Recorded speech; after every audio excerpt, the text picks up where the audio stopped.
Welcome to my Blue Tit Paint With Me tutorial. This little bird painting is the first in a series of 3. That's right, for the next 3 months we are going to be painting birds. If you haven't joined my colouring club yet, you can join via my website kobeandmore.com. When you join as a watercolour member, I will send you an outline for you to paint and a paint palette so you can follow my YouTube tutorial. All you will need is 2 paintbrushes, 1 medium round and 1 small round, and 2 water dishes, 1 for washing your brush after you've used yellow and 1 for washing your brush after you've used blue. So if you have all of these things, let's get started. The first thing that we're going to do is add a light blue wash across the background. The background includes all of the little leaf shapes. You can also paint the branch if you like. I didn't at this stage, but we are going to paint it blue later anyway. But do try not to get any blue paint into the belly of the bird because that area will be yellow, so we don't want any blue in that area. Once you have completely covered the background with a light blue wash, we are going to let that dry and then we will start the next step.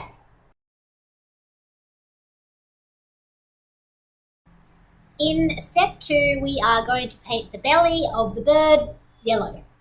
So an adult blue tit has a bright yellow belly. It also has a black line in the middle of its belly.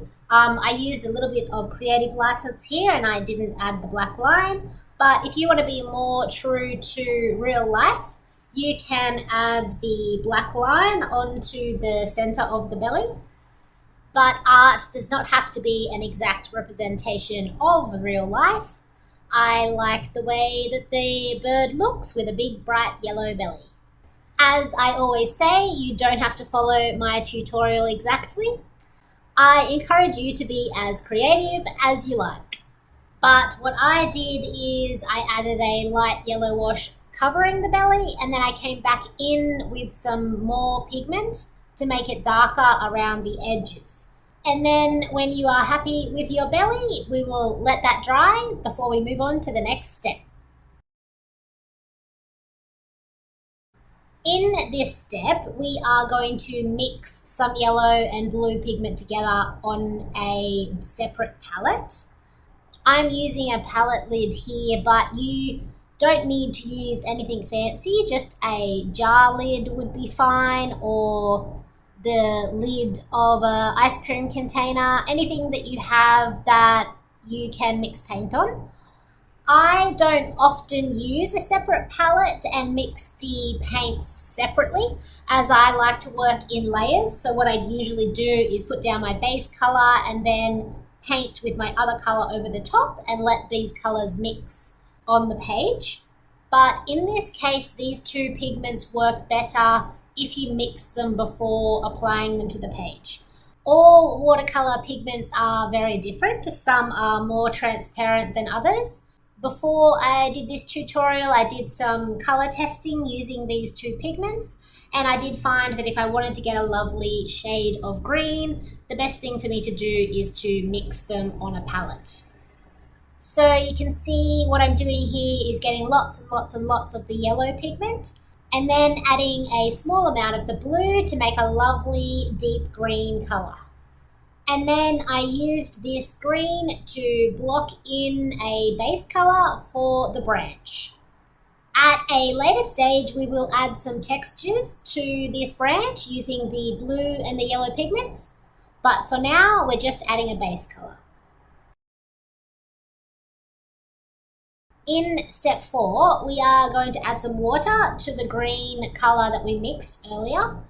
We are just trying to make this color a little bit more transparent and slightly lighter.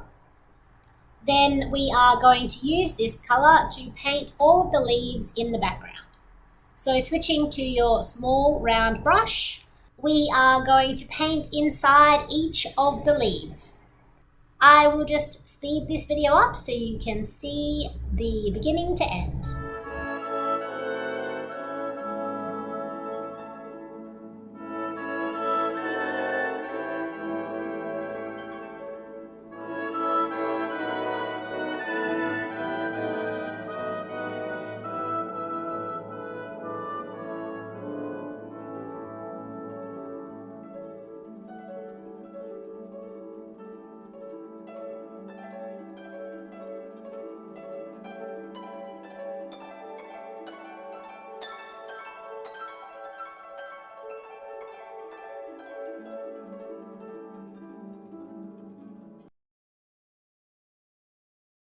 The next thing we are going to do is paint in all of the blue details on the bird.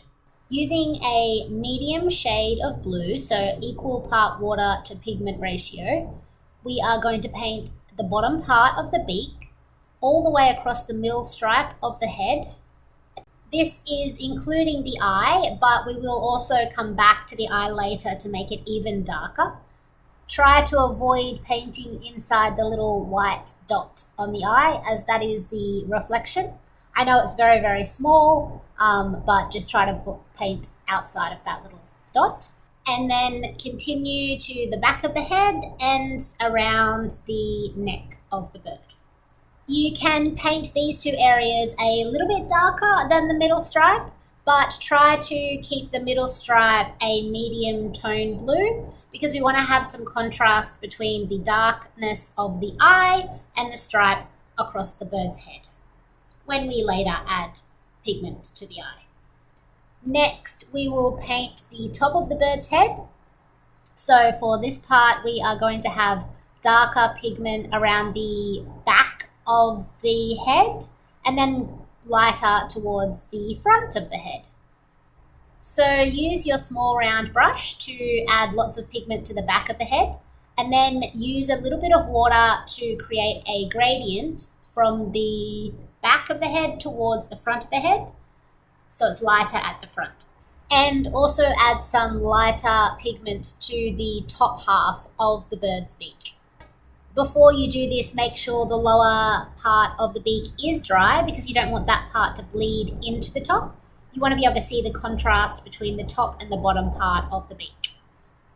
Next, we are going to use the same gradient technique that we used on the bird's head on the bird's wings. So using your small round brush, you're going to add a lot of pigment to the top of the bird's wing, and then use some water to drag that pigment down towards the bottom edge of the wing. So you're going to create a darker area at the top and then a lighter area at the bottom. And we're going to do that for both of the wings.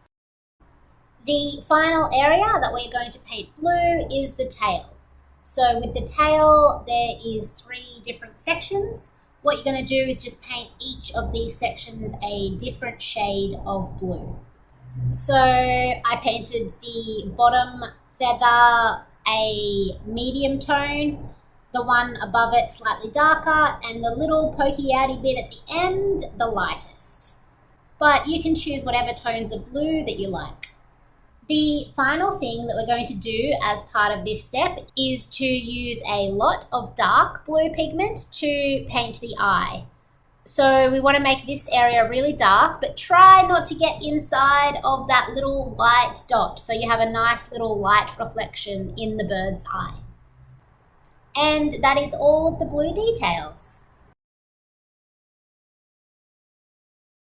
The next thing we're going to do is add some texture to the branch.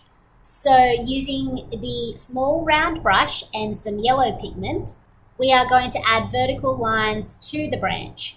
If you can still see some of the lines from the drawing underneath your painting, you can use these as a guide. So just trace over these with some yellow pigment. You can also add in some of your own lines to add texture to the branch. And once you have added in all of the yellow lines that you would like to add, we are going to let that dry and then come back in with some blue pigment and add in some blue lines on top. With the blue lines, you're doing a very similar pattern to the ones that you did yellow, just slightly off center from the yellow ones. So paint your lines next to the yellow lines that you just painted. Also focus more around the edges of the branch, so you get nice dark lines around the edges of the branch.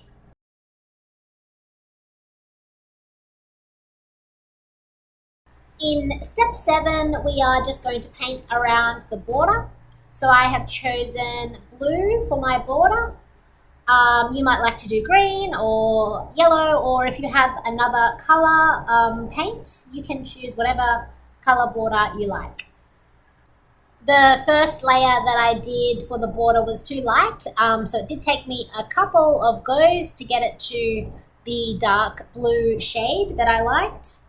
The good thing about watercolor is you can just keep adding layers and layers and layers until you're happy with the result. So at some point in time, I had painted the bird's feet. I'm not sure when. I must have turned the camera off or something for that part, but they are yellow. So if you haven't done this, you can now paint the bird's feet yellow. Then we are going to add some final touches. So one thing that I did notice was the leaves in the background were not dark enough for me. So yours may already be dark enough, but I decided that I wanted to add an extra layer of green. So I mixed up a little bit more of the green paint, adding lots and lots of yellow pigment and a small amount of blue. And then I repainted all the leaves in the background.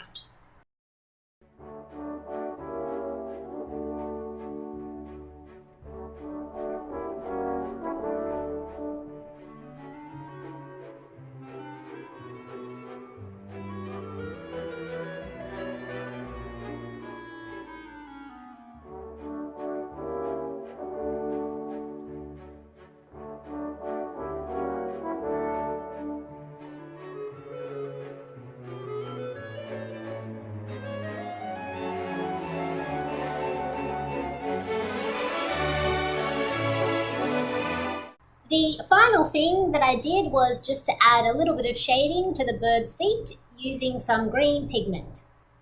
So I just painted along the top edge of the top foot and the bottom edges of the bottom foot. And then I used a little bit of yellow pigment to blend that in. And then we're done. Thank you for following along with this tutorial. I hope you enjoyed it and I can't wait to see your paintings. You can share them with me on Facebook, Instagram, or TikTok. My handle is @KobeAnnMoore, or you can leave a review on my website, kobeannmoore.com.